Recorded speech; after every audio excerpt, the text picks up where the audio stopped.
கிட்டத்தட்ட 77 நாட்களுக்கு மேலாக ஆரம்பித்து நடைபெற்ற இந்த 18வது மக்களவை தேர்தலுக்கான தேர்தல் இந்த திருவிழாவினுடைய முடிவு இன்று வெளியாகி கொண்டிருக்கிறது. மக்கள் எழுதிய தீர்ப்பு என்ன என்பது தற்போது உறுதியாகி கொண்டிருக்கிறத பார்க்கிறோம். இந்த தீர்ப்பின் வாயிலாக யார் ஆட்சி கோரப் போகிறார்கள், ஆட்சி அமைக்க போகிறார்கள் என்பதெல்லாம் நாளைக்குள்ள முடிவாகிறோம் அப்படின்னு தான் நம்ம நம்பக்கூடிய சூழல் இருக்கிறத நம்ம பார்க்கிறோம். திரு வந்தியத்தேவன் அவர்களிடம் இது பற்றிய பார்வையை பெறணும்னு நினைக்கிறேன். திரு வந்தியத்தேவன், உங்களுக்கு எப்படி தோணுது இந்த நம்பர்ஸை வச்சு பார்க்கும் பொழுது? எந்த கூட்டணி ஆட்சி அமைப்பதற்கான சாதகங்கள் இருக்கு அப்படின்னு நம்புறீங்க?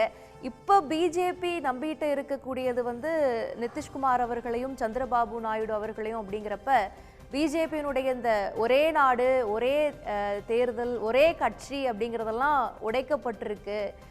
இப்போ ஒரு மல்டி பார்ட்டி, ஒரு கூட்டணி அலையன்ஸோட தான் ஆட்சி அமைக்கணும் அப்படிங்கிற ஒரு சூழலுக்கு பிஜேபி கொண்டு வரப்பட்டிருக்கு அப்படிங்கிறத புரிஞ்சுக்கலாமா? வணக்கங்க. முதல்ல சன் தொலைக்காட்சி நேயர்களுக்கு வணக்கம். நான் தொடக்கத்தில் நம்ம சகோதரி அருள்மொழி சொன்ன மாதிரி ஒரு நம்பிக்கையை எங்களை மாதிரி இருக்கிறவங்களுக்கு, ஜனநாயகத்தை நம்பிக்கிட்டு இருக்கிற எங்களுக்கு ஒரு நம்பிக்கை கொடுக்குற மாதிரி இந்த தேர்தல் முடிவுகள் வந்திருக்கிறத நம்ம பார்க்குறோம். அதனால் முதல்ல இதுக்காக ஒரு களம் அமைச்சு எதிரணியில் இருந்து இன்றைக்கி மோடியை செய்தியாளர்கள் அங்கே சொன்ன மாதிரி ஒரு அதிர்ச்சியை மக்கள் கொடுத்துருக்குறாங்கன்னு தான் நினைக்கிறேன். கூட்டணி ஆட்சி அமைப்பது யார் என்பது நாளை தெரியும், நாளை மறுநாள் தெரியும். ஆனாலும் கூட மக்கள் கொடுத்துருக்கிற தீர்ப்பு அப்படிங்கிறத நான் எப்படி பார்க்குறேன் அப்படின்னு கேட்டால், பல நீதியரசர்கள் மோடி அரசாங்கத்தை கடுமையாக விமர்சித்தாங்க. பல ஆட்சியாளர்கள், ஐஏஎஸ் அதிகாரிகளாக இருந்தவங்க பல பேர் எதிர்த்து இந்த போக்கு சரியில்லைன்னு சொன்னாங்க. அதை பிரதிபலிக்கக்கூடிய அளவுக்கு வாக்காளர்களும், நாடு முழுக்க இருக்கிற வாக்காளர்களும் அந்த தீர்ப்பின் வாயிலாக ஒரு எச்சரிக்கை கொடுத்துருக்குறாங்கன்னு தான் நினைக்கிறேன்.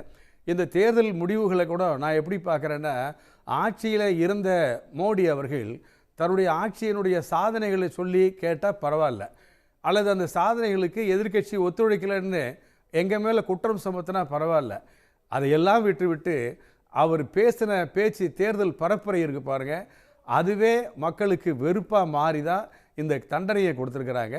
இன்னும் சொல்லப்போனால் இன்றைக்கு எங்களுக்கு கிடைத்திருக்கிற, எங்கள் அணிக்கு, இந்திய கூட்டணிக்கு கிடைத்திருக்கிற அந்த வாக்கு என்பது எப்படி ஜனநாயகத்திற்கு எதிராக மோடி அரசு நடந்து கொண்டது. இன்னும் சொல்லப்போனால் ஒரு எதிர்க்கட்சியே இருக்கக்கூடாது என்கிற வன்மம் இருக்குது பாருங்கள், அந்த எதேச்சதிகார போக்கு இருக்குது பாருங்கள், அதுக்கு கொடுத்த பாடமாகத்தான் நாம் நினைக்கிறோம். இன்னும் சொல்லப்போனால் செய்தியாளர்கள் குறிப்பிட்டதை போல இது கூட்டணி எந்த பக்கம் போகிறது, அரசமைக்க போகிறவர்கள் யார் அப்படிங்கிற ஒரு கேள்வி இன்றைக்கி பலர் மத்தியில் இருந்தாலும் கூட ஒரு நல்ல நம்பிக்கையை விதைக்கக்கூடிய அளவிற்கு அவங்க சர்க்காரை பொறுத்தவர்களே, மோடியை பொறுத்த அளவிலே அவர் பேசிய அந்த பேச்சு, இன்னும் சொல்லப்போனால் அரசமைப்பு சட்டம், இந்த அறிக்கையில் தேர்தல் முடிவு நடந்து அந்த கூட்டம், காங்கிரஸ் தலைமையிலான கூட்டணியில் இளம் தலைவர் ராகுல் காந்தி பேசுகிற போது கூட அந்த அரசமைப்பு சட்டத்தை சுட்டி காட்டி சொன்னார். அரசமைப்பு சட்டம்னா ஒரு ஆட்சியில் இருந்த தலைவராக இருந்த பிரதமருக்கு கசக்கிறது, இந்தியாங்கிற பேர் கசக்கிறது, அரசமைப்பு சட்டம் வலியுறுத்தக்கூடிய சோஷலிசம்ங்கிற கொள்கை கசக்கிறது, அரசமைப்பு சட்டம் வலியுறுத்தக்கூடிய செக்குலரிசம்ங்கிறது கசக்கிறது.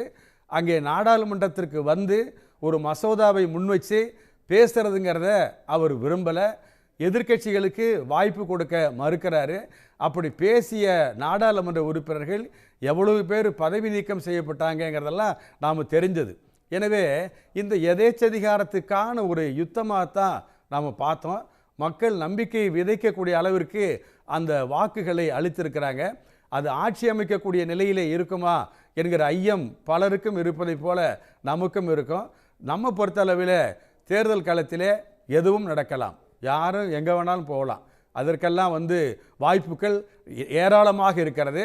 அப்படி பார்க்கிற போது கண்டிப்பாக இந்தியா கூட்டணி ஆட்சியிலே அமர்வதற்கு வாய்ப்பு இருக்கிறது. அவர்களே கூட நாளை தான் முடிவெடுக்க போகிறாங்க, நாங்கள் எதிர்க்கட்சியாக இருப்பதா ஆளுங்கட்சியாக இருப்பதா என்பதை. இங்கே நம்முடைய மதுக்கூர் ராமலிங்கம் அவர்கள் சொன்ன மாதிரி இந்த அணியை பொறுத்தளவில் எந்த முடிவும் எதேச்சதிகார முடிவாக இருக்காது. கலந்து பேசி இந்த தேர்தல் முடிவு எதேச்சதிகாரத்திற்கு முற்றுப்புள்ளி வைப்பதாக அமைஞ்சிருக்குன்றீங்க. அதே போல இந்தியா கூட்டணி ஆட்சி அமைப்பதற்கான வாய்ப்புகள் இருக்குன்னு சொல்லியிருக்கீங்க. பொறுத்திருந்து பார்க்கலாம்.